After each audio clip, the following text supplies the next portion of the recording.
გადაწყვეტილება არის ცხელი ამბავი, მოგესალმებით, მადლობა რომ ჩვენთან ერთად ხართ. მოდის პირდაპირ კითხავთ, როგორ აფასებთ იმ დადგენილებას, რეზოლუციას, რომელიც სტრასბურგში მიიღეს და საქართველოს დელეგაციის გადაწყვეტილებას. რეალურად ეს გადაწყვეტილება მოგესალმებით დალემაყურებელს. ეს გადაწყვეტილება აჩვენებს, რომ ევროპული ბიუროკრატია არის საკმაოდ ძიმე მდგომარეობაში. ეს ეხება როგორც ბრიუსელს, ისე სტრასბურგს. და ამის მორიგი გამოხატულება ეს უსამართლობა, რომელიც ჩვენ დღეს ვიხილეთ. და უსამართლობაზე მეტად ეს იყო აბსოლუტურად აბსურდული გადაწყვეტილება. ასეთ რაღაც გააკეთეს, ანუ დაამტკიცეს ჩვენი დელეგაცია. რითაც აღიარეს არჩევნების შედეგები და იქვე განაცხადეს, რომ აპრილამდე თუ არ ჩატარდება, ასე ვთქვათ, არჩევნები, გაუქმებენ დელეგაციას ჩვენი ქვეყნიდან. ანუ გამოდის რა, რომ არჩევნებს აღიარებენ, მაგრამ მაინც უნდათ არჩევნების ჩატარება, რატომ? იმიტომ რომ წააგო ვიღაცის ფავორიტმა პოლიტიკურმა ძალამ, რასაც ქვია კოლექტიური ნაცმოძრაობა. ასეთი აბსურდული გადაწყვეტილებები აჩვენებს იმას, რომ ძიმე ვითარება ევროპულ ბიუროკრატიაში, თუმცა საბოლოო ჯამში, რა თქმა უნდა, ეს არსებითად ვერ ცვლის საერთო ვითარებას ჩვენი ქვეყნისთვის. ძალიან მნიშვნელოვანი იყო ეს გადაწყვეტილება, რომელიც გამოაცხადა ქალბატონმა თეაძოლუგიანმა დელეგაციის სახელით და ჩვენი გუნდის სახელით. რა თქმა უნდა, ეს გადაწყვეტილება იყო აბსოლუტურად უალტერნატივო. ბუნებრივია, ასეთ ვითარებაში ჩვენი დელეგაცია არ აპირებს მუშაობის გაგრძელებას ევროსაბჭოს საპარლამენტო ასამბლეაში და დელეგაცია წყვეტს მუშაობას და მოხდება ამ დელეგაციის გამოწვევა ევროსაბჭოს საპარლამენტო ასამბლეიდან საქართველოს პარლამენტის მიერ. თუ შეიცვლება დამოკიდებულება ქართული ხალხის მიმართ და ჩვენი ქვეყნის მიმართ, ამ შემთხვევაში, რა თქმა უნდა, ჩვენ დაბრუნდებით ევროსაბჭოს საპარლამენტო ასამბლეაში, თუმცა ასეთ ვითარებაში, რასაც დღეს ხედავთ, რა თქმა უნდა, იქ მუშაობას არავითარი აზრი არ აქვს. ეს არის, საკმაოდ ისეთი მარტივი საკითხი, რაიმე არსებითი მნიშვნელობა, რა თქმა უნდა, დღევანდელ გადაწყვეტილებას არ ქონდა ჩვენი ქვეყნისთვის, თუმცა აბსურდულობა თავისთავად არის ეს, ასე ვთქვათ, ასპექტი ამ გადაწყვეტილების, რაც საოცრებად ანალიზს იმსახურებს. თუმცა რა შედეგს ელოდებით აი ამ ნაბიჯით და როგორ გაგრძელდება ორგანიზაციასთან თანამშრომლობა, ესეც საინტერესოა და როდესაც ლაპარაკი არის დამოკიდებულების შეცვლაზე, აი კონკრეტულად რა ნაბიჯებში შეიძლება ეს გამოიხატოს, ახლო მომავალში იქნება თუ არა კონსულტაციები ორგანიზაციის წარმომადგენლებთან. პირველ რიგში აქ ხაზი უნდა გაესვას იმას, რომ ეს არის მხოლოდ საპარლამენტო ასამბლეა, რაც არის იმასე ბევრად მეათეხარისხოვანი ორგანო, ვიდრე თუნდაც ევროპარლამენტი. ხო, თქვენ იცით, რომ ევროპარლამენტსაც არ აქვს რაიმე არსებითი დატვირთვა და ევროსაბჭოს საპარლამენტო ასამბლეა არის ევროპარლამენტზე 10-ჯერ ნაკლები მნიშვნელობის ორგანო. ევროსაბჭოს წევრად ბუნებრივია რჩება ჩვენი ქვეყანა და მზად ვართ ევროსაბჭოსთან თანამშრომლობისთვის, რა თქმა უნდა, ნებისმიერ საკითხზე. ერთადერთი, სადაც ჩვენ ვერ ხედავთ მუშაობისას, არის საპარლამენტო ასამბლეა, რომელმაც მიიღო დღეს შესაბამისი გადაწყვეტილება. ჩვენ გვქონდა ძალიან საინტერესო შეხვედრები თავის დროზე ევროსაბჭოს გენერალურ მდივანთან, როცა ის იყო ჩამომბრძანებული საქართველოში, კონკრეტულ საკითხებზე შევთანხმდით და რა თქმა უნდა, ამ თემებზე განვაგრძობთ მუშაობას ევროსაბჭოს ფორმატში. ჯერჯერობით ოპოზიციის განცხადებები, ნაწილის ჩვენ მოვისმინეთ, ნაწილი ალბათ ემზადება მორიგი თავდასხმისთვის, მაგრამ ადვილად შეგვიძლია წარმოვიდგინოთ, როგორ გაფორმდება მათი მხრიდან ეს გადაწყვეტილება, რომ მორიგი ნაბიჯი, რომელიც აშორებს საქართველოს ევროპას, ხო და ასე ვთქვათ, დადასტურება ყველა იმ ეჭვის და ბრალდების, რომელიც მათ აქვთ ქართული ოცნების. ხო, რეალურად ისინი თქვენ ხედავთ, რასაც აკეთებდნენ, დადიოდნენ ტერეფნებში. და მუშაობდნენ იმისათვის, რომ ჩვენი ქვეყნის დელეგაცია არ დამტკიცებულიყო, ამ შედეგს ვერ მიაღწიეს, თუმცა საბოლოო ჯამში მიღებული იქნა გადაწყვეტილება დათქმებით დელეგაციის დამტკიცების თაობაზე, რისთვისაც ისინი აქტიურად მუშაობდნენ. ანუ თავიანთ მიზანს ვერ მიაღწიეს, თუმცა რაღაც შუალედური, ასე ვთქვათ, შედეგი ამ კუთხით, ასე ვთქვათ, შეიქმნა ამ რეზოლუციის სახით. ყველგან, სადაც ჩანს ეს რადიკალური ოპოზიცია, ყველგან მიდის მუშაობა პირდაპირ სახელმწიფოს ინტერესების წინააღმდეგ. თუმცა ვერც დღეს ვერ მიაღწიეს რაიმე შედეგს და ვერც მომავალში რა თქმა უნდა ვერავითარ შედეგს ვერ მიაღწიეს. ეს ამბავი ერთი დიდი ჯაჭვის ნაწილია, რომელსაც მაყურებელი თვალყურს ადევნებს უკვე ბევრი თვეა, მათ შორის ნახეთ ბრიუსელში მიღებული გადაწყვეტილება დიპლომატიური პასპორტებთან დაკავშირებით, მანამდე ამერიკის შეერთებული შტატების უკვე ყოფილი ადმინისტრაციის გადაწყვეტილება, მაგრამ ახლა გვაქვს ახალი რეალობა დონალდ ტრამპის სახით. საინტერესოა, როგორ ხედავთ ურთიერთობების განვითარების პერსპექტივას, იმიტომ რომ თქვენ არაერთხელ გისაუბრიათ იმაზე, რომ მას შემდეგ რაც დონალდ ტრამპი უკვე ოფიციალურად გახდება პრეზიდენტი, შეიცვლება თვისობრივად მთელი რიგი პოლიტიკური საკითხები და გეოპოლიტიკური საკითხები. ახლა, როდესაც მან უკვე დაიწყო პირველი ნაბიჯების გადადგმა, როგორ ხედავთ საქართველოს პრიზმიდან ამ პროცესს და როგორი შეიძლება იყოს ქართულ-ამერიკული ურთიერთობა? ჩვენ არაერთხელ განვაცხადეთ, რომ გვაქვს სურვილი გადავტვირთოთ თვისებრივად ჩვენი პარტნიორობა და ურთიერთობები ამერიკის შეერთებულ შტატებთან და უფრო მეტიც განვაცხადეთ, რომ ჩვენ გვინდა სუფთა ფურცლიდან კონკრეტული გზამკვლევით განვაახლოთ სტრატეგიული პარტნიორობა ამერიკის შეერთებულ შტატებთან. საქმეზე უნდა ვიყოთ ორიენტირებული და ორივე მხარემ, როგორც საქართველოს, ისე ამერიკის შეერთებულმა შტატებმა, უნდა იცოდეს თუ რა ხელშესახების შედეგები მოაქვს სტრატეგიულ პარტნიორობას. ჩვენ ფურცელზე გვქონდა წლების განმავლობაში სტრატეგიული პარტნიორობა, რომელსაც არ მოქონდა არავითარი რაიმე ხელშესახები შედეგი და ამაზე ხშირად გვისაუბრია ჩვენ გსურს განახლება სტრატეგიული პარტნიორობის და უფრო მეტიც ვამბობთ, რომ ეს პარტნიორობა უნდა იყოს დაკავშირებული კონკრეტულ შედეგებთან, როგორც ერთი, ასე მეორე ქვეყნისთვის. ზოგადად ძალიან ბევრი ადამიანი იმედით შეխურებს ახალ ადმინისტრაციას და პირველ რიგში ეს იმედები არის დაკავშირებული ძალიან ამბიციურ განაცხადთან, რომელიც უკავშირდება Deep State-ის დამარცხებას. თუ კი რაიმე პრობლემები შეიქმნა ამ სოფლიოში, თუ დაირღვა მშვიდობა არაერთ ქვეყანაში, თუ ხდება ის, რაც ხდება უკრაინაში, განადგურდა ჩვენი მეგობარი ქვეყანა, ეს ყველაფერი არის Deep State-ის პოლიტიკის შედეგი და დონალდ ტრამპმა ამ კუთხით გააკეთა ძალიან ამბიციური განაცხადი, მან თქვა, რომ ან Deep State-ი დაანგრევს ამერიკის შეერთებულ შტატებს, ან ამერიკის შეერთებული შტატები დაანგრევს და მოერევა Deep States. ჩვენ რა თქმა უნდა გულშემატკივრობთ მეორე მიმართულებას. იმედი გვაქვს, რომ დონალდ ტრამპი დაამარცხებს Deep States, თუ ეს ასე მოხდება, ამ შემთხვევაში ეს პირდაპირ დაეტყობა ქართულ-ამერიკულ ურთიერთობებს.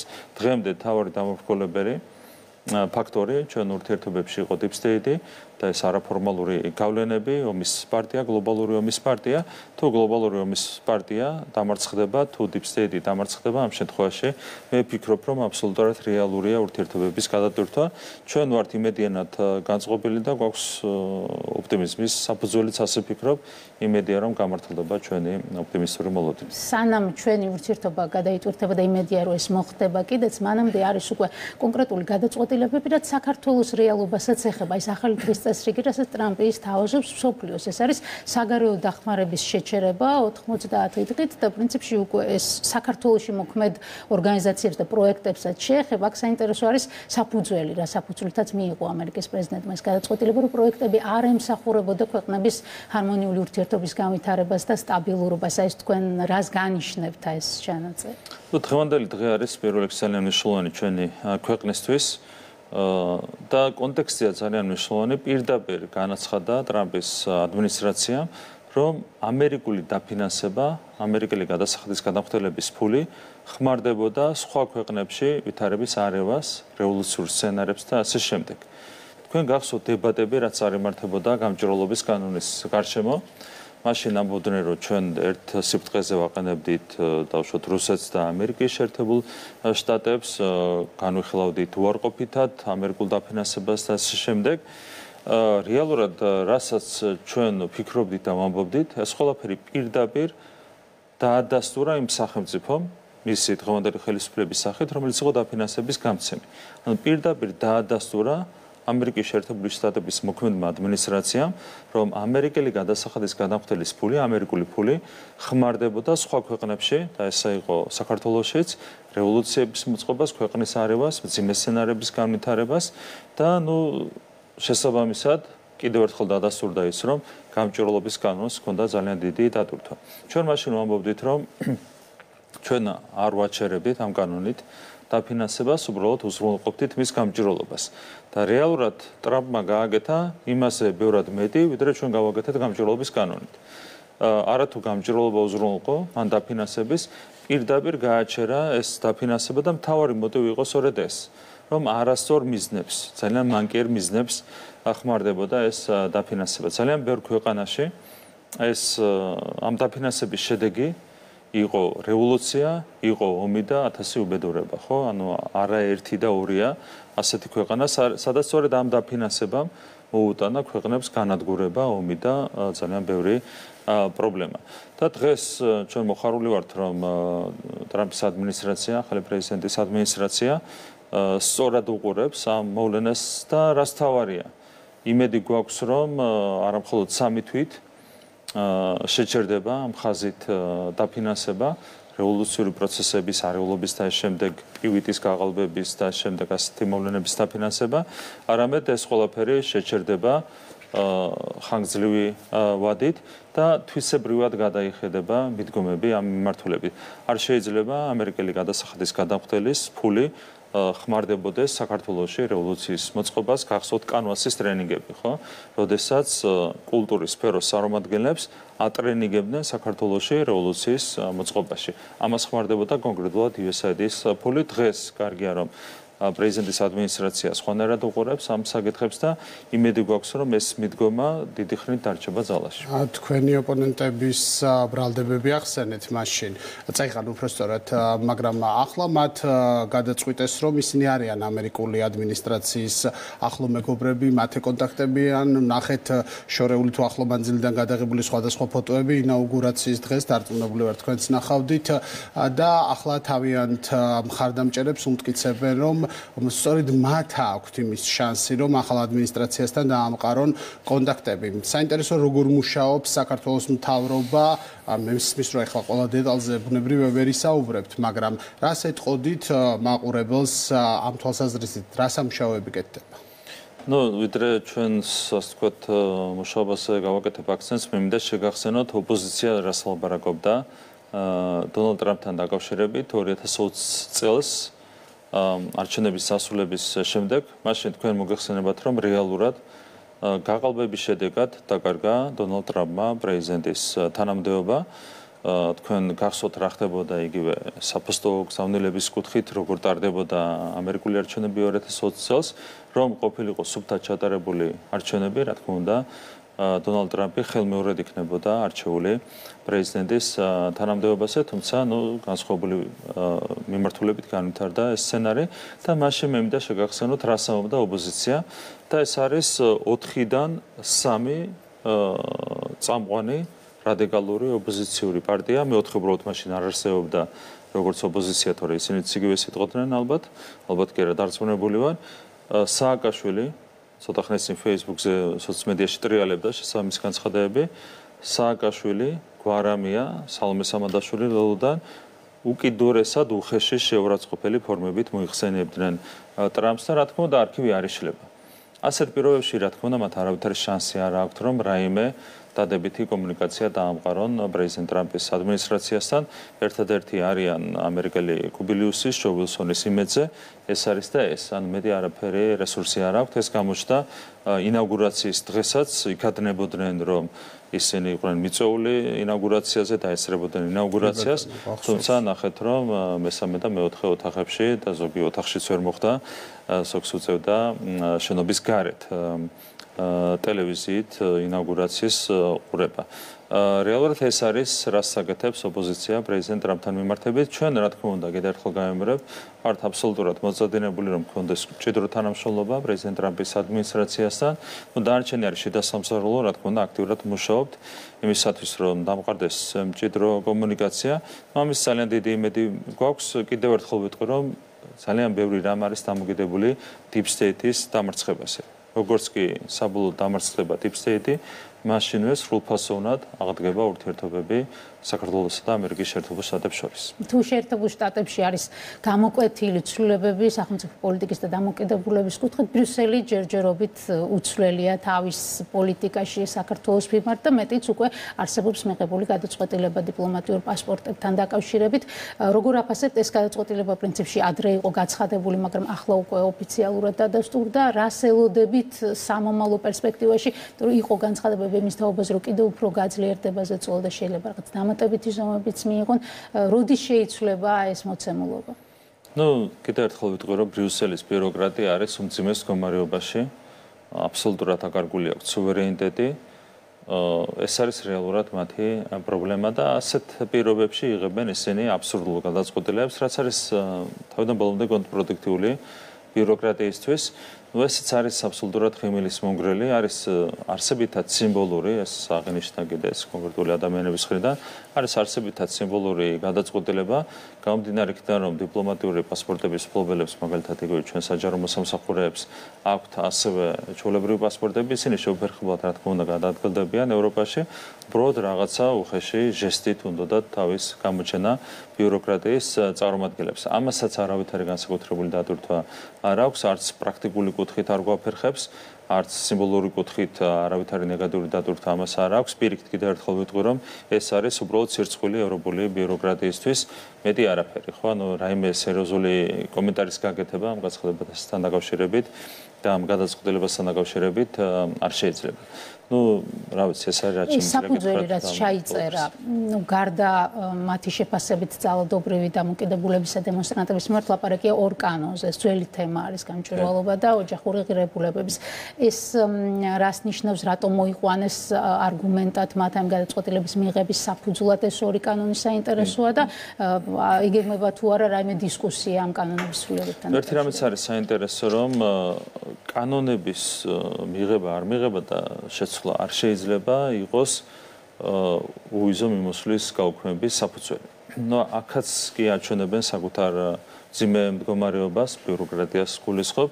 როდესაც სამართლებრივი საფუძველი არ გაქვს და მაინც უხეშად საფუძვლის გარეშე იღებ რაღაც გადაწყვეტილებას, ეს ნიშნავს იმას, რომ შენთვის თითქოს პრინციპულად მნიშვნელოვანია, რომ სწორედ სამართლებრივი პრინციპების და ნორმების წინააღმდეგ წახვიდე. დანარჩენი არის ყველაფერი უბრალოდ პოლიტიკური აბსურდი, აბსურდის თეატრი.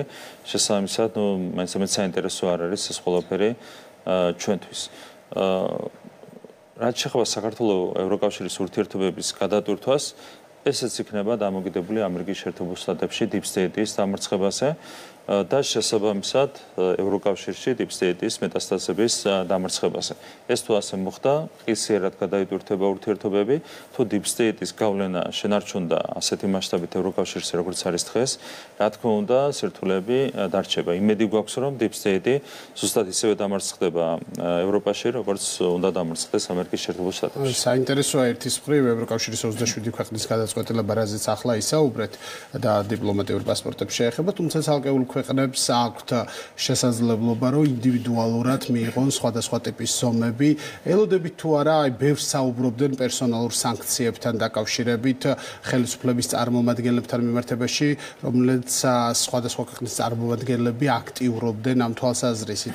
ამ პროცესის გაგრძელებას ელოდებით თუ შეგვიძლია ვთქვათ, რომ ეს ფაზა რაღაცნაირად ჩაცხრა. სანქციები დაბლოკეს კონკრეტულმა ქვეყნებმა და აქედან გამომდინარე რეალური არ არის ამ სანქციების დაწესება.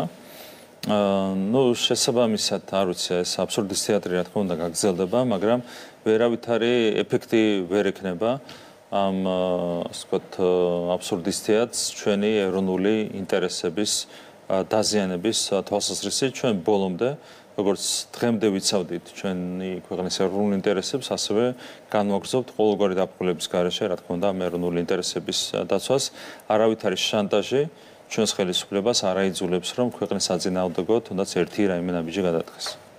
შევეხოთ ახლა თავარ თემას, თქვენ დაბრუნდით 2 დღის წინ აბუ-დაბიდან, სადაც ხელი მოეწერა ალბათ ისტორიული მნიშვნელობის გადაწყვეტილებას ჩვენი ქვეყნის ეკონომიკისთვის, რომელიც ველოდებით, რომ მნიშვნელოვნად შეცვლის იმ რეალობას კეთილდღეობის კუთხით, რომელშიც ახლა ცხოვრობს საქართველოს მოსახლეობა. მოდით ამ მნიშვნელობაზე ვისაუბროთ, მოლოდინებზე, როდის ელოდებით პირველ ცვლილებებს და რა შედეგს მოიტანს პერსპექტივაში. ნუ რაც შეეხება თვითონ ვიზიტს, მე პირველ რიგში მადლობა მინდა გადავუხადო ხელისუფლებას, პრეზიდენტს, ძალიან გულთბილი, გამოხატულად გულთბილი დახვედრისის, ძალიან საინტერესო საუბრები ჰქონდა სხვადასხვა თემაზე. რა თქმა უნდა, თავარი შედეგი ამ ვიზიტის იყო ის უპრეცედენტო ინვესტიცია, რომელიც განხორციელდება ჩვენს ქვეყანაში. საუბარია 6 მილიარდი დოლარის მოცულობის ინვესტიციაზე. 6 მილიარდი დოლარი არის ჩვენი ქვეყნის ეკონომიკის დაახლოებით 20%, თითქმის 20%, 18% გამოდის თუ არ ვცდები. ზუსტად წარმოიდგინეთ რამხელა მასშტაბზეა საუბარი. ნუ ოპოზიციას ძალიან ეწყინა ეს ყველაფერი, ვერ მალავდნენ გაგზავნებას.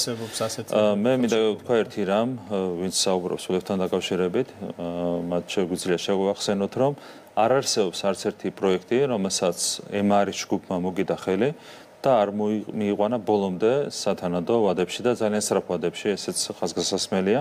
აქ საუბარია დაახლოებით 5 წლიან ვადაზე, როცა თავიდან ბოლომდე ჩაიდება ინვესტიცია და დასრულდება პროექტი.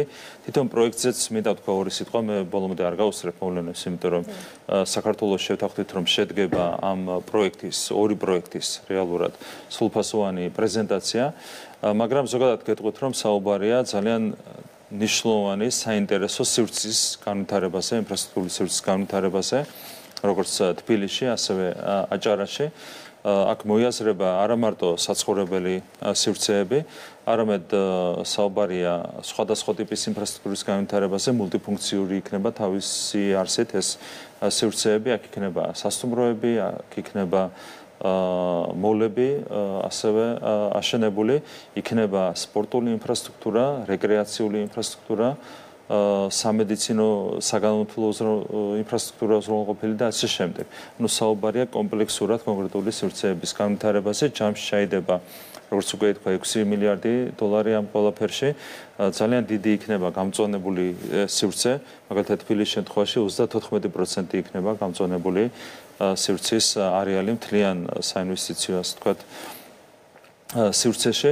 არის ყველა კუთხით ძალიან საინტერესო და ძალიან კარგად გააზრებული პროექტი. ემარ ჯგუფი არის ყველაზე მსხვილი ინვესტორი უძრავი ქონების სფეროში და მე მადლობა მინდა გადავუხადო ემარ ჯგუფის დამფუძნებას ბატონ ალაბარს, რომელსაც განსაკუთრებული ემოციური დამოკიდებულება აქვს ჩვენი ქვეყნის მიმართ, თბილისის მიმართ, ბათუმის მიმართ და ძალიან ემოციურად საუბრობდა ჩვენს ქვეყანაზე და ეს ემოციური დამოკიდებულებაც იყო ერთ-ერთი მთავარი მიზეზი, რადგანაც მან საბოლოოდ მიიღო გადაწყვეტილება ამ ინვესტიციის განხორციელების თაობაზე. რა თქმა უნდა, ყველანაირი საფუძველი არსებობს იმისათვის, რომ სათანადო ვადებში ეს პროექტი განხორციელდეს.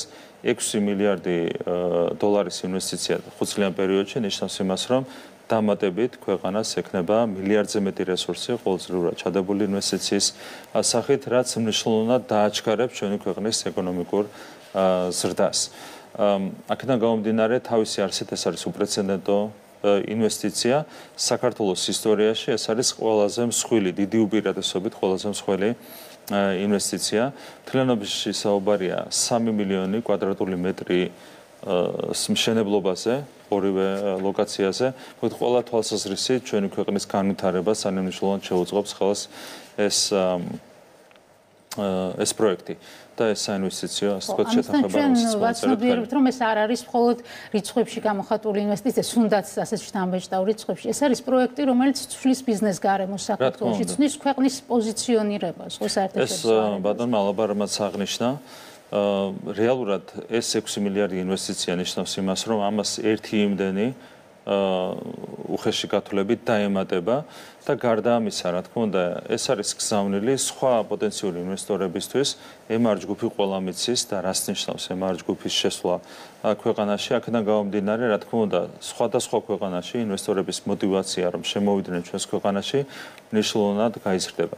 და გარდა იმისა, რომ შეიქმნება მნიშვნელოვანი სივრცე ჩვენს ქვეყანაში, ეკონომიკაში შემოვა თანხები, ეს ნიშნავს კონკრეტულად მრავალი ათასი ახალი სამუშაო ადგილის შექმნას და საუბარია თან მაღალანაზღაურებად სამუშაო ადგილებს. ყველა თვალსაზრისით ჩვენი ქვეყნისთვის, ჩვენი მოსახლეობისთვის, რა თქმა უნდა, განსაკუთრებული მნიშვნელობა ენიჭება ამ პროექტს და ჩვენ, რა თქმა უნდა, ველით ამ პროექტის პრეზენტაციას, რაც ძალიან მალე შედგება, უშუალოდ ემარ ჯგუფის დამფუძნებელი ჩამობრძანდება საქართველოში და ერთად გაიმართება პროექტის პრეზენტაცია, სადაც ვიზუალური ხარიც იქნება სათანადოდ წარმოდგენილი. კი ბატონო, ეკონომიკური თანამშრომლობის კუთხით საინტერესო იქნება საქართველოს სომხეთის მთავრობათა შორისი კომისიის ხდომა, თქვენ მიბრძანდებით ერევანში, მოგვიყევით ამ საკითხის შესახებ. რა თქმა უნდა, ჩვენთვის მეზობლებთან ურთიერთობების განვითარებას აქვს ძალიან დიდი მნიშვნელობა, ჩვენ გვაქვს არაჩვეულებრივი მეგობრობა და სტრატეგიული პარტნიორობა სომხეთთან და ბუნებრივია ხვალინდელი ვიზიტი, რომელიც შედგება ერევანში, ემსახურება სწორედ ჩვენი ურთიერთობების კიდევ უფრო მეტად გაღრმავებას, კონკრეტულად ეკონომიკურ საკითხებზე იქნება ორიენტირებული ხვალინდელი ვიზიტი და სხვადასხვა საკითხ შევეხებით, რომელიც უკავშირდება, რა თქმა უნდა, ეკონომიკური თანამშრომლობა საქართველოსა და სომხეთს შორის, აქაც მუდმივი ზრდა გვაქვს, როგორც სავაჭრო ურთიერთობებში, ასევე მრავალი სხვა მიმართულებით. შესაბამისად, რა თქმა უნდა, ყველაფერს გავაკეთებთ იმისათვის, რომ ეს, ასე ვთქვათ, რესურსი, რაც დამატებით არსებობს ურთიერთობებში, მაქსიმალურად ავითვისოთ. აი, სწორედ ეკონომიკური თანამშრომლობის და საერთაშორისო თანამშრომლობის შესახებ საუბრის შემდეგ ალბათ გამართლებული იქნება თუ ახლა შევეხებით იმ სურათს, როგორც ცდილობს წარმოაჩინოს ოპოზიცია იმ რეალობას, რომელშიც ახლა არის საქართველო. რას ამბობენ ისინი, რას თავაზობენ საზოგადოებას, რომ ერთი ქვეყანა არის ექცევა პოლიტიკურ იზოლაციაში, რასაც მოყვება ეკონომიკური იზოლაცია, რასაც მოყვება უკიდურესი გაჭირვება და საქართველოს თქოთ იხურება ცივილიზებული სამყაროსთვის. ეს არის ის ნარატივი, რომელსაც თქვენი ოპონენტები ავრცელებენ ახლა საზოგადოებაში. ამ კუთხით, აი როგორ ფიქრობთ, რა პერსპექტივა აქვს აი ესეთ აპოკალიფტურ სურათს მის გავრცელებას და როგორ აღიქვამს საზოგადოება? რეალურად ეს ყველაფერი არის ზუსტად ისეთი ბლეფი, რაც იყო მათი გზავნილები იგივე ამ არაბულ ინვესტიციასთან დაკავშირებით 1000 აბსურდი ითქვა. ამ ინვესტიციაზე, მათ შორის ითქვა, რომ 6 მილიარდი თითქოს არსად არ იყო არაბული მხრიდან დაფიქსირებული და ჩვენ დავაფიქსირეთ.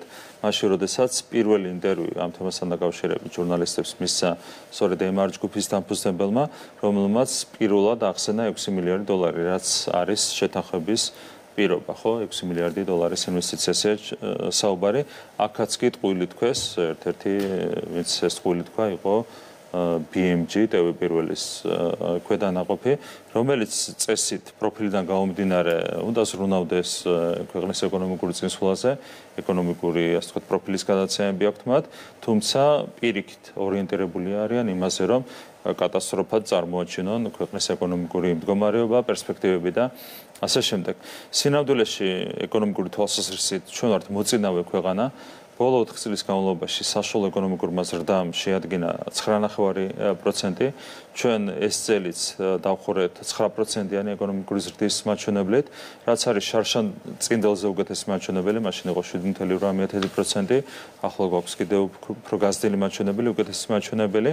რეალურად პირველ ადგილზე ვართ ეკონომიკური ზრდის თვალსაზრისით, არა მარტო ფართო რეგიონში, არამედ მთლიანად ევროპის მასშტაბით. 6 მილიარდიანი ინვესტიცია, რა თქმა უნდა, დამატებით ხელს შეუწყობს ეკონომიკურ განვითარებას. ჩვენ ვფიქრობთ, რომ ჩვენ საშუალოადიან პერსპექტივაში შევძლებთ იმ ტემპის შენარჩუნებას, რაც ამ 4 წლის განმავლობაში გვაქვს აღებული ეკონომიკური ზრდის თვალსაზრისით.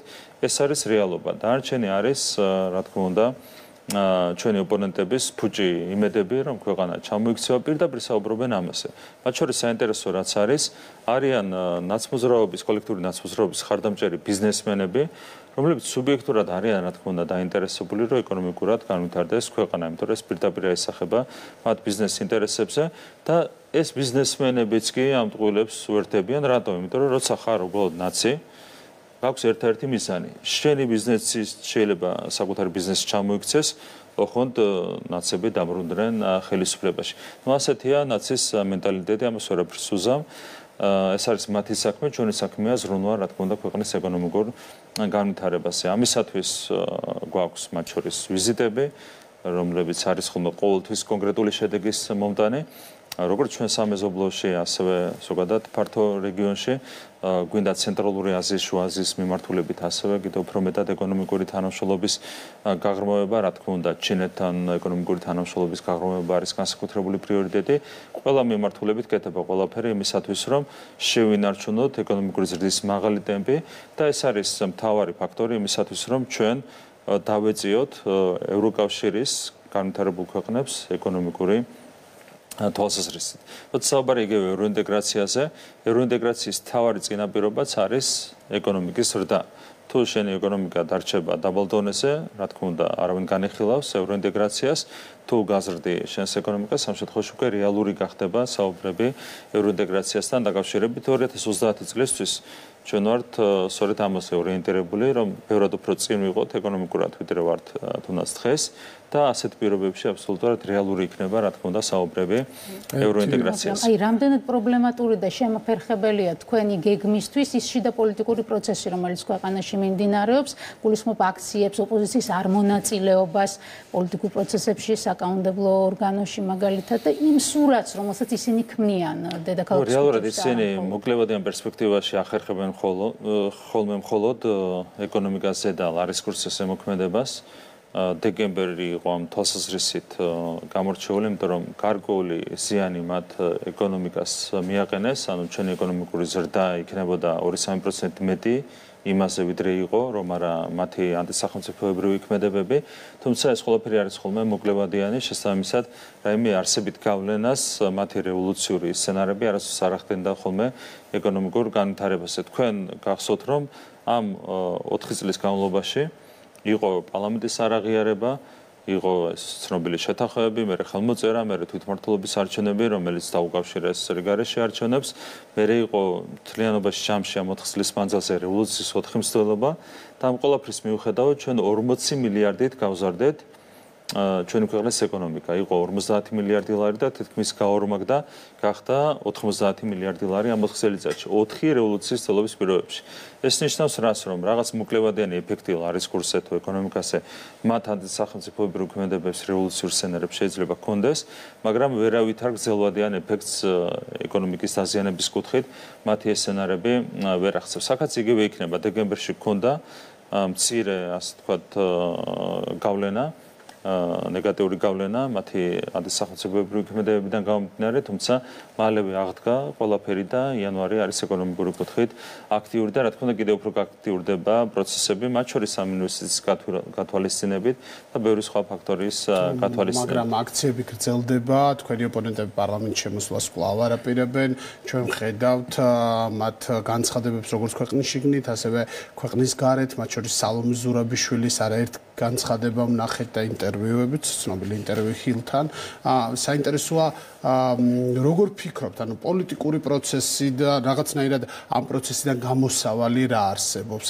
არსებობს თუ არა მაგალითად დიალოგის, შეთავაზების სივრცე, ან როგორ უნდა გაგრძელდეს ეს პროცესი, როცა თქვენი ოპონენტები კატეგორიულად უარს ამბობენ იგივე საკანონმდებლო პროცესში ჩართვაზე და ასე შემდეგ. რეალურად არაფერი არ ხდება. თქვენ გახსოვთ, რომ წინა შემთხვევაში ისინი შემოვიდნენ პარლამენტში, თუმცა ბოლომდე დარჩნენ დელეგიტიმაციის დღის ესრიგში. არავითარი ფასი ისინი გარეთ იქნებიან თუ შიგნით იქნებიან, ამას არ აქვს ჩვენი ქვეყნისთვის, დემოკრატიული სისტემისთვის, არავითარი განსხვავება არ არის. პარლამენტში იქნებიან თუ არ იქნებიან, ამას არ აქვს არავითარი არც არსებითი და არც არ არსებითი მნიშვნელობა.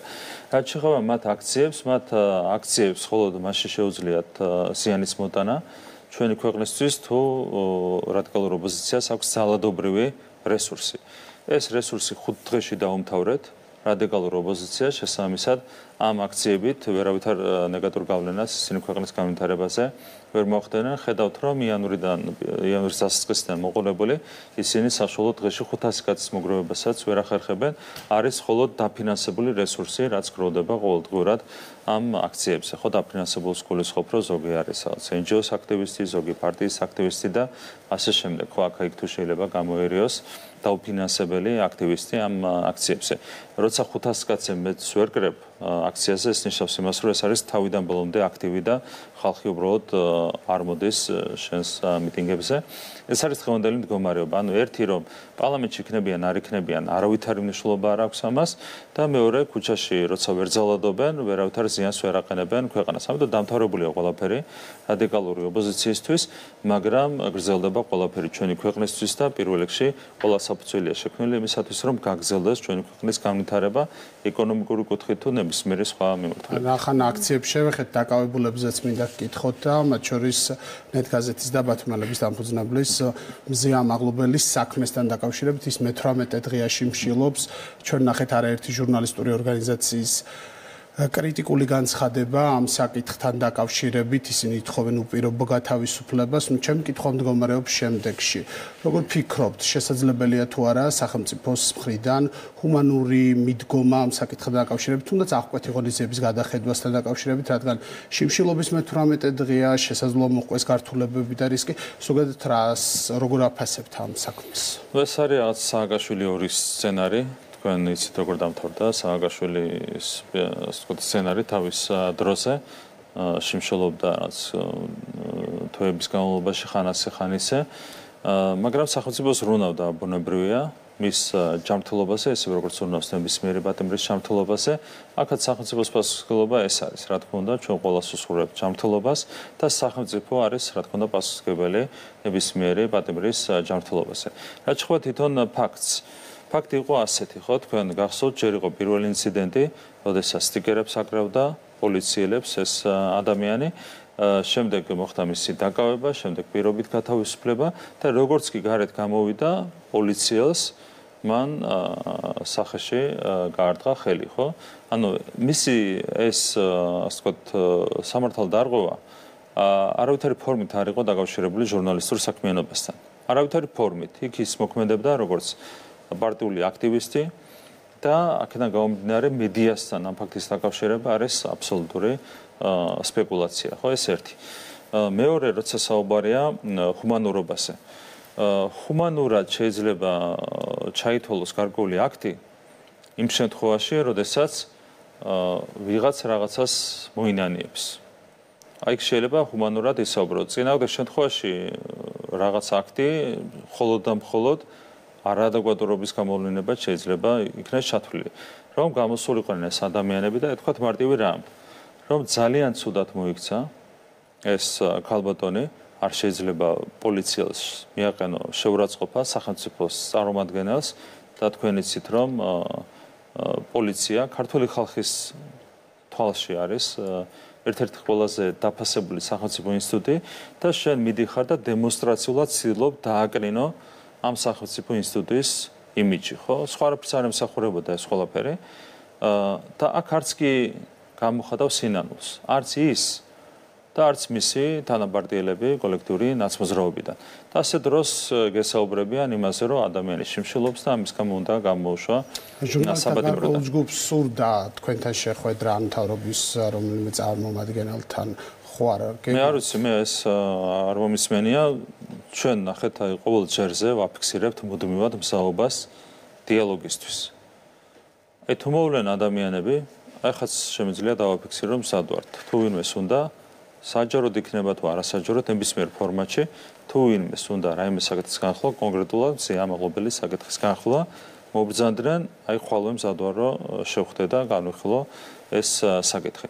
თქვენ გახსოვთ, რომ მანამდე სხვადასხვა დროს, ხან კანონთან დაკავშირებით, ხან არჩევნებთან დაკავშირებით, ხან ამ აქციებთან დაკავშირებით, ყოველ ჯერზე მე პირადად ვითხოვდი შეხვედრას ნებისმიერ ფორმატში, ნებისმიერ ადგილას, ნებისმიერ ფორმატში, საჯარო, არასაჯარო, ყველაფერზე ითქვა უარი, ხო?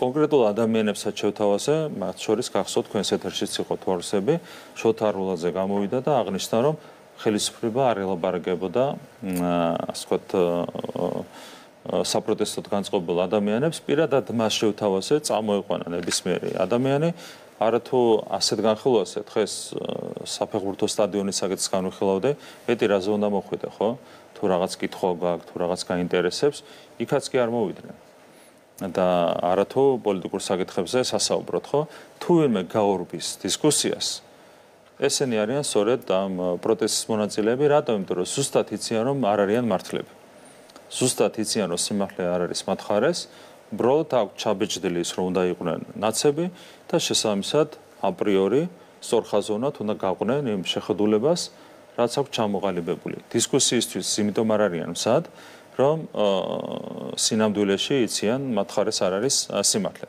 ეს არის ერთ-ერთი მისესი თუ ვინმეს უნდა საუბარი ნებისმიერ ფორმატში საჯაროდ არასაჯაროდ მოვიდნენ და ვისაუბროთ ნებისმიერი საკითხი განვიხილოთ კიდევ ერთხელ ვაფიქსირებ საუბას ამისათვის.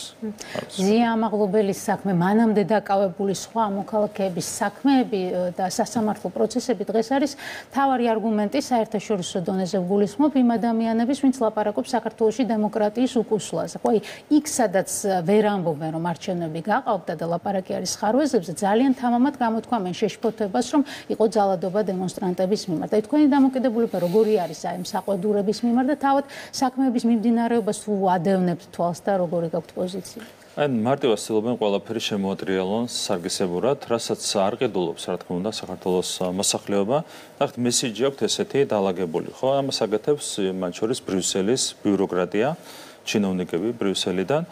ანუ ესეთი მესიჯი აქვს, რომ მშვიდობიან დემონსტრანტებზე იძალა და პოლიციამ. სინამდვილეში რა ხდება? ყველას ძალიან კარგად გვახსოვს, თუ რამდენად ჭყალებში მშვიდობიანი იყო ეს მიტინგები, ხო? 5 დღის განმავლობაში თვითონ ამბობდნენ, ეს არის მშვიდობაო, თვითონ მათი ჟურნალისტები, მათ შორის ეგრეთ წოდებული ჟურნალისტები, ანუ იმ მასშტაბის ძალადობა იყო, რომ მშვიდობა დაირღვა ქვეყანაში, თვითონ ამბობდნენ. და სხვათა შორის პირველი 5 დღე ვერავინ ვერ იკადრა იმის თქმა, რომ მშვიდობიანი იყო ეს მიტინგები, გულისხმობ ჩინოვნიკებს და როგორც კი გავიდა რაღაც ერთი კვირა, ესეც კი იკადრეს. სამარცხვინო, ეს ხო სამარცხვინოა. როგორც შეიძლება ამის მერე გერქვას ევროპელი, ან როგორც შეიძლება ამის მერე გერქვას ამერიკელი, როცა თვალში ნაცარს აყრე შენი ქვეყნის მოსახლეობას და 5 დღიან ძალადობას, ომის ნამდვილ იმიტაციას უწოდებ მშვიდობიან მიტინგს, ხო? აი როგორც შეიძლება ასეთი სირცხვილი მიიყიდო საქართველოს მოსახლეობას, ხო? ეს ხო რაღაც ის არ არის. სიბნელე ხო არ არის ჩვენს ქვეყანაში, არის გამოსწილი და ასე ვთქვათ, განათლებული ხალხი, ვინც ცხოვრობს ჩვენს ქვეყანაში. მაგრამ გეუბნებიან, რომ ეს ხო მშვიდობიანი მიტინგი და მშვიდობიანი მომიტინგეები და ამათზე იძალა და სახელმწიფო. ახლა ნახეთ, კონცეფცია არის კონსტიტუციურ სამართალში, არის ღრმად დამკვიდრებული ასეთი კონცეფცია, რომ სახელმწიფოს აქვს მონოპოლია ძალის გამოყენებაზე. ანუ ერთადერთი ვისაც შეუძლია სახელმწიფოში ლეგიტიმურად ძალა გამოიყენოს, ეს არის სახელმწიფო. და ხდებოდა რა, ანუ ძალას იღენებდა მოქალაქე, მოძალადე მოქალაქე პოლიციელის წინააღმდეგ და შენ გეუბნებია, რომ ამან პასუხიც არ უნდა დააბრუნოს. ანუ ყველაფერს აღირავებენ პირიქით. ანუ მონოპოლია ძალის გამოყენებაზე აქვს პოლიციას, მის წინააღმდეგ ძალადობდნენ და პოლიციას არც უნდა ეპასუხა. ნუ ეს არის უმარტივესი ასე ვთქვათ, სამარცხვინო სპეკულაციები, რაც დევს უბრალოდ ხელის გულზე. რა თქმა უნდა, ეს ყველაფერი ძალიან აკრინებს ევროპელი ჩინოვნიკების იმიჯს ჩვენს ქვეყანაში და ქართული საზოგადოების თვალში. უბრალოდ სამარცხვინოა ეს ყველაფერი. არ ვიცი, საბჭოთა კავშირშიც რაღაცა პერიოდის მერე მე მგონი ასეთ სამარცხვინო განცხადებებს არ გადრულობდნენ. ძალიან სამარცხვინოა ეს ყველაფერი. ჩვენ ამ განცხადებებში ასევე ვნახეთ, რომ ძალადობა იყო ხელისუფლების მხრიდან წახალისებული, რომ ხდებოდა მომიტინგეთა სპეციალურად დასჯა, მათი წამება, ბევრი სხვა ტიპის განცხადება მოვისმინეთ, მათ შორის კრიტიკული იყო სახალხო დამცველი ნაცემ მომიტინგეებთან დაკავშირებით და მთელი ეს განცხადებები ერთგვარად რო შევაჯამოთ, ხელისუფლების მიმართ მთავარი ბრალდება იყო ძალადობის წახალისება და ეს ძალადობა იყო სისტემური. აი, რეალურად იყო ძალის გადაჭარბების ცალკეული შემთხვევები, რაც შეეხება სიტყვა წამებას. ეს არის სამარცხვინო უბრალოდ, როცა ამ სიტყვას იყენებენ შესაბამისი სუბიექტები, რომ საუბარია სისტემურ და ორგანიზებულ, კოორდინირებულ, ასე ვთქვათ, ქმედებებზე, ეს არის უბრალოდ სამარცხვინო. ეს ტერმინი გამახსენდა წახალისება და დაუსჯელობის სინდრომი. უბრალოდ სამარცხვინო. თუ ვინმე ახალისებდა ამ ქვეყანაში ძალადობას, ესენი იყვნენ მდუმარე ჩინოვნიკები. მათ შორის მდუმარე ელჩები. თქვენ გახსოვთ 5 დღის განმავლობაში თუნდაც ერთი ელჩის განცხადება, ხო შეიძლებოდა გამოსულიყვნენ დაეგმოთ ძალადობა, ყველაფერი ხო გაჩერდებოდა. მანამდე შეგახსენებთ. ეხლა რო არის საუბარი ამ ყველაფერზე, ხო? რა ხდებოდა საპარლამენტო არჩევნების მეორე დღიდან 26 ოქტომბრიდან. მათი დუმილი იყო იმ ძალადობის წახალისება, რომელიც შემდეგ განახორციელა კოლექტიურმა ნაცმოძრაობამ, ხო? ამიტომ თუ ვინმე ახალისებს ამ ქვეყანაში ძალადობას, ესენი არიან კონკრეტული ჩინოვნიკები, კონკრეტული ეგრეთ წოდებული დიპლომატები, deep state-ის წარმომადგენლები სხვადასხვა სტრუქტურებში. შესაბამისად, ყველას მინდა მოუწოდო, რომ პატივისცენ ჩვენი ქვეყნის ინტერესებს და ქართულ ხალხს და თვალში ნაცარს ნუშეღრიან ვერავის. როცა საუბარი არჩევნებთან დაკავშირებით და ევროკავშირი გვესაუბრება ჩვენ საარჩევნო პრინციპების დარღვევას და ეს შემდეგ, ხო? ყოველგვარი მტკიცებულების გარეშე. ამ დროს თქვენ გახსოვთ ევროკავშირის ოფიციალური წარმომადგენლის ელჩის განცხადება, მეტრაგლების სიზუსტით ციტატა შემიძლია გავიხსენოთ. თავრობის ქმედებების გამო არის შეჩერებული ევროინტეგრაცია, ეს ხო პირველი ნაწილი და იქვე დაამატა, რომ თუ არ იქნება აქტიურობა არჩევნებზე, ამ შემთხვევაში შეიძლება არასწორი მიმართულებით გაგრძელდეს პროცესებიო. ანუ პირდაპირ გამოდის, ეს მოხდა დაახლოებით 20 ოქტომბერს, პირდაპირ გამოდის ევროკავშირის ოფიციალური წარმომადგენელი და მოუწოდებს ქართულ ხალხს კოლექტიური ნაცმოძრაობის ხარდაჭერისკენ. ამის მერე ჩვენ გვესაუბრებიან ბრიუსელელი ჩინოვნიკები საარჩევნო პრინციპების დარღვევაზე. აქ რაღაც გადასტომა კი არ მოხდა, რაღაცა შეუგნებლა თუ რაღაცა ექსცესი კი არ იყო და ამ შემდეგ პირდაპირ ოფიციალურმა წარმომადგენელმა მოუწოდა ქართულ ხალხს ხარი დაეჭირათ წამებლებისთვის, კვლელებისთვის, კოლექტიური ნაცმოძრაობისთვის, თვითონ გამყალბებლებისთვის, ამათვის და მე ისინი გესაუბრებიან საარჩევნო დარღვევებზე. რა თქმა უნდა, ამას ქართული ხალხი არ იყიდის და კიდევ ერთხელ ასეთი ფაქტები, ასეთი ახლა საუბრობენ იმაზე, რომ ელონ მასკი ერევა თურმე ევროპული ქვეყნების არჩევნებში და ოლაფ შოლცმა გააკეთა განცხადება, რომ ეს არის ამაზრზენიო და ასე შემდეგ. რა ამაზრზენზეა საუბარი? შენი ოფიციალური წარმომადგენელი გამოდიოდა ოქტომბრის თვეში და პირდაპირ მოუწოდებდა ქართულ ხალხს ნაცების ხარდაჭერისკენ. რაზეა საუბარი? ეს ყველაფერი აჩვენებს რას, რომ საერთოდ დაკარგული აქვს ფასი ევროპელ ჩინოვნიკებს შორის, ბრიუსელის ჩინოვნიკებს შორის სამართლიანობა, სამართალს. მე ვუკვირთ, რომ ქართული ხალხის თვალში მუდმივ რეჟიმში ვარდება ევროპელი ჩინოვნიკების, არა ევროკავშირის, მაგრამ ევროპელი ჩინოვნიკების რეიტინგი. და თქვენ რო შეადაროთ ნდობა კვლევების მიხედვით, რამდენია ევროკავშირის მიმართ და რამდენია ევროპელი ჩინოვნიკების მიმართ. ევროპელი ჩინოვნიკების მიმართ ქართული ხალხის ნდობა არის სამჯერ ნაკლები დაახლოებით ევროკავშირის მიმართ ნდობასთან შედარებით. იმიტომ რომ ევროკავშირი რჩება, რა თქმა უნდა, ქართული ხალხისთვის მიზნად, ამოცანად, მაგრამ ყველა ხედავს იმ სამარცხვინო ქმედებებს და უსამართლობას, რომლითაც გამოირჩევიან ევროპელი ჩინოვნიკები, მათ შორის ელჩები, ეგრეთ წოდებული დიპლომატები. რა თქმა უნდა, ეს ასე არ შეიძლება გაგრძელდეს. ჩვენ მზად ვართ ყველასთან თანამშრომლობისთვის, მათ შორის ამ ელჩთან თანამშრომლობისთვისაც. ოღონდ ხო შეიძლება ერთხელ და სამუდამოდ გათავისუფლდე. არ ვიცი, შეიძლება ისეთი კავშირები არსებობს ხოლმე deep state-ის მხრიდან, რომ ვერ თავისუფლებიან, მაგრამ რა ვიცი, იქნებ სადონ ამის იმედი დავიტოვოთ. შევეხოთ ახლა იმ მოვლენებს, რა დროსაც წამება დადასტურებულია სტრასბურგის სასამართლოს მიერ, ასეთი არაერთი ფაქტია და ახლა პარლამენტი გეგმავს, რომ საგამოძიებო კომისიის ფორმატში გაარკვიოს ის თუ რა დანაშაული კონკრეტულად ვის მიერ და რამდენ სისტემურად იყო ჩადენილი ნაციონალური მოძრაობის მმართველობის დროს. რა პოლიტიკურ შედეგს და სამართლებრივ შედეგს სხვადასხვა მიმართულებაზე ელაპარაკე, ელოდებით თქვენ ამ საგამოძიებო კომისიის მუშაობის შემდეგ რა უნდა დადგეს და რაც თავი არ მონაწილეობაზე განაცხადეს უკვე ოპოზიციის წარმომადგენლებმა, ეს დამატებით მათ სამართლებრივ დევნას გამოიწვევს, თუ კი ისინი არ მიიღებენ მონაწილეობას პროცესში. ამას ითვალისწინებს ჩვენი კანონმდებლობა. პირველ რიგში ძალიან მნიშვნელოვანია ბუნებრივია ყველაფრის გამოძიება. მიუხედავად იმისა, რომ ყველაფერი არის დღესავით ნათელი, მნიშვნელოვანია ფაქტობრივი სიზუსტით კიდევ ერთხელ შევახსენოთ ყველას, თუ რა დანაშაულები იქნა ჩადენილი რეჟიმის მიერ 2004 წლიდან 2012 წლის ჩათვლით. ეს არის გლობა, ეს არის წამება, ეს არის საბატიმროებში არსებული ვითარება ზოგადად, ეს არის ბიზნესის რეკეტი, ტოტალური რეკეტი, რაც ხორციელდებოდა ჩვენს ქვეყანაში. ეს არის ომის დანაშაული, ხო, მათი მთავარი დანაშაული მაინც არის 2008 წლის ომის დანაშაული, რაზეც მე აღიარეს, რომ თავად დაიწყეს 2008 წლის ომი. რა თქმა უნდა, ყველა ეს დანაშაული არის სრულფასოვნად კიდევ ერთხელ გამოსაძიებელი, ჩასაძიებელი და ამით იქნება დაკავებული ბუნებრივია საგამოძიებო კომისია. რაც შეეხება შედეგებს, ერთი თუ არ იქნება თანამშრომლობა საგამოძიებო კომისიასთან, ამისათვის არის გათვალისწინებული ჩვენი კანონმდებლობით სისხლის სამართლის სასჯელი, შესაბამისი სანქცია.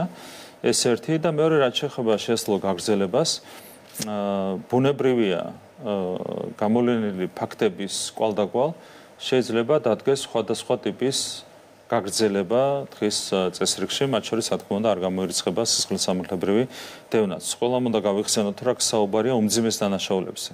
ომის დაწყებაზე საუბრობთ, ხო, რასაც შეეწირა 400-ზე მეტი ადამიანი და 30,000 ადამიანი დევნულად იქცა საკუთარ ქვეყანაში. კატასტროფა მოუტანა ამ ყველაფერს და მოხდა ეგრეთ წოდებული აღიარება, ხო, ცხინვალის ეგრეთ წოდებული სამხრეთ ოსეთის და აფხაზეთის ეგრეთ წოდებული დამოუკიდებლობის. ხო, ეს ყველაფერი მოიტანა მათმა უმძიმესმა დანაშაულმა. მკვლელობა 150 ადამიანი მარტო ქუჩებში მოკლეს ძირითადად ახალგაზრდები. ხო, წამებასთან დაკავშირებით სტრასბურგის სასამართლოს აქვს დადგენილი, რომ წამების სისტემური პრაქტიკა მოქმედებდა ჩვენს ციხეებში. ხო, კონკრეტულად საქმეებზე აქვს გამოტანილი გადაწყვეტილებების სტრასბურგის სასამართლოს ბიზნეს რეგეტი ხილის გულზე დევს უამრავი საქმე.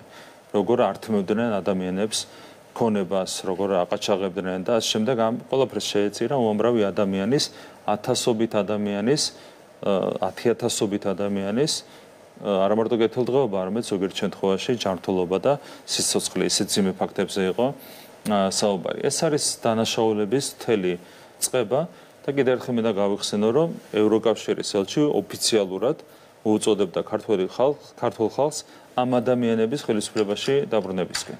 წამებლების, კვლელების, რეგეტიორების, ომის დამწყებების, როგორ შეიძლება ეს რამე ხდებოდეს, როგორ შეიძლება გერქვას ევროპელი და ასეთი მოწოდებით გამოდიოდა ქართული ხალხის მიმართ.